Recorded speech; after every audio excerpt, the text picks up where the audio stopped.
The quiet city of Missoula, Montana, sleeps under a blanket of stars, unaware of the monster in its midst.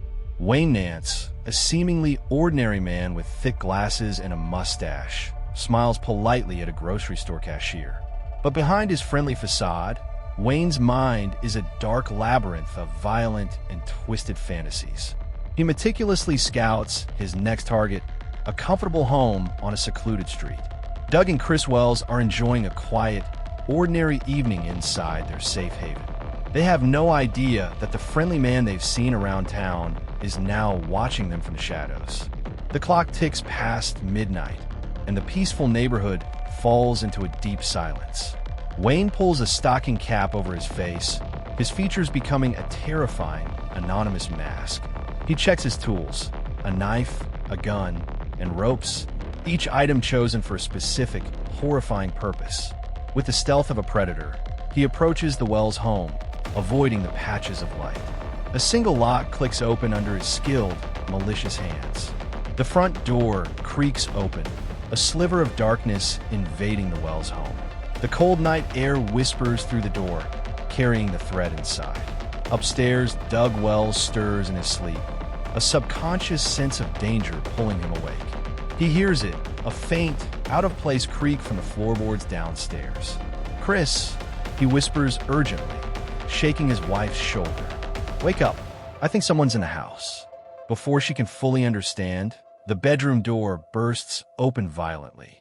The masked intruder, Wayne Nance, stands there, a monstrous silhouette against the hall light.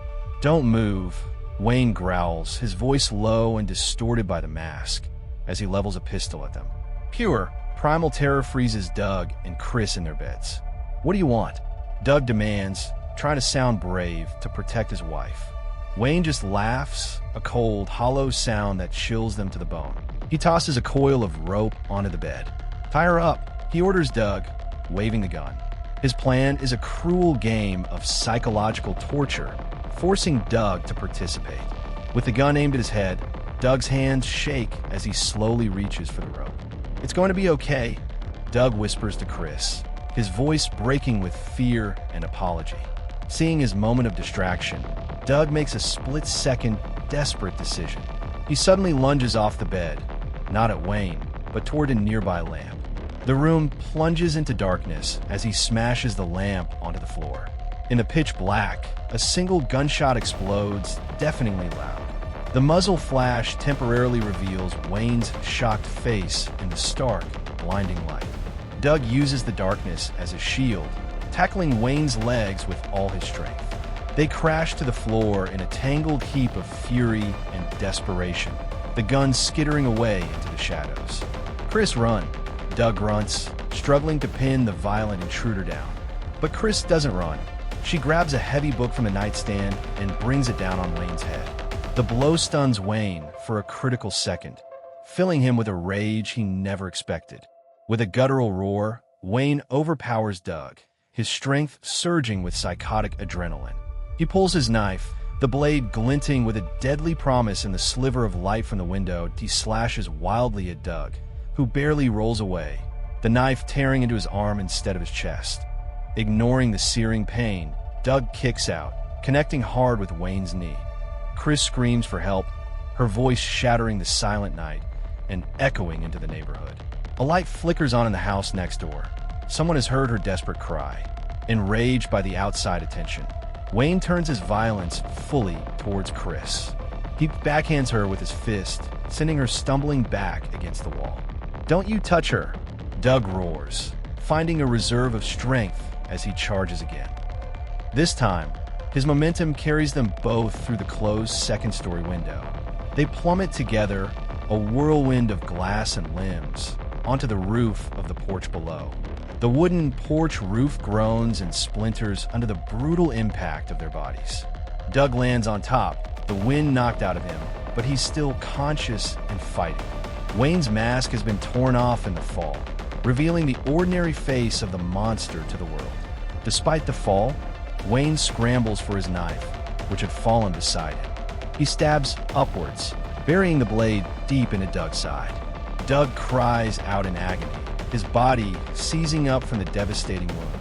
Sirens wail in the distance, growing rapidly closer. Help is finally on its way. Seeing his escape closing, Wayne shoves Doug off of him and rolls off the roof onto the lawn. He staggers to his feet, clutching his injured side, and begins to limp run into the dark backyard. Police cars screech to a halt in front of the house, officers pouring out with drawn weapons. "Freeze! Police!" An officer shouts, aiming his weapon at the fleeing shadow. Ignoring the command, Wayne disappears into the thick shadows of the neighbor's yard.